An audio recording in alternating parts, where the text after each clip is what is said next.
దాంట్లో ఎప్పుడు చెప్తున్నాను ఆ ఊరికి వచ్చాం అమ్మ ఏం చేస్తుంది వెళ్తామే బండి వెనకాల చూసామా.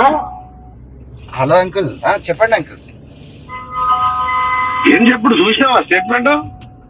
అది వాట్సాప్ లో అట్లా ఇచ్చిర్రు కానీ అంకుల్, ఆ వీడియో మీరు పూర్తిగా చూడండి ఒకసారి. నేను చూసాను లంజావాడుకొని సంసారం తిరుగుతున్న 100 మంది వెహికల్ చేసుకొని అంకుల్.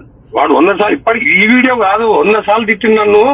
నెల రోజులు ఒప్పి బట్టి ఇప్పుడు 100 కార్లలో తిరుగుతున్నా వాళ్ళ సంపుతానికి. నిన్ను కూడా చంపుతారు, నీ హాస్పిటల్ కూడా కొనుగొడతారు. నాకు లక్షల మందిని బతికించిన నేను.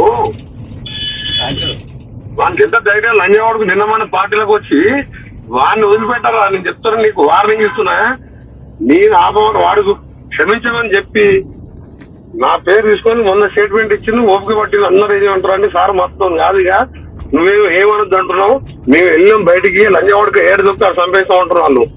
నాతో కాదు, వాడు క్షమాపణ చెప్పకపోతే వాళ్ళు చంపేస్తారు. అసలు 100 వీడియోలు డైరెక్ట్ పేరు పెట్టి 100 సార్లు తిట్టింది వాడు. ఇప్పుడు ఒక బ్యాచ్ వెళ్ళింది, నిన్ను కూడా చంపుతారు చెప్తున్నారే. నీ హాస్పిటల్ నడవదు. నాకు 25,000 లక్షల మంది బతికించడం నేను. వాళ్ళందరినీ కంట్రోల్ చేస్తున్నా నేను. ఫోన్ చేసి చెప్పు లంజవాడకానికి, అరే లంజవాడకానికి పార్టీ ఉన్నారా? ఇంటి పార్టీ ఏందిరా? నువ్వు కౌన్సిలర్ గెలవు. ఆయన ఎంత పెద్ద లీడరు. వాడు జైల్లో పడితే నేను ఒక్కరిని పోయిన ఓడి పోలే. అప్పుడు చెప్పాలి లంజవాడకానికి దగ్గర పడ్డది. వారం కంటే ఉన్నాడు వాడు.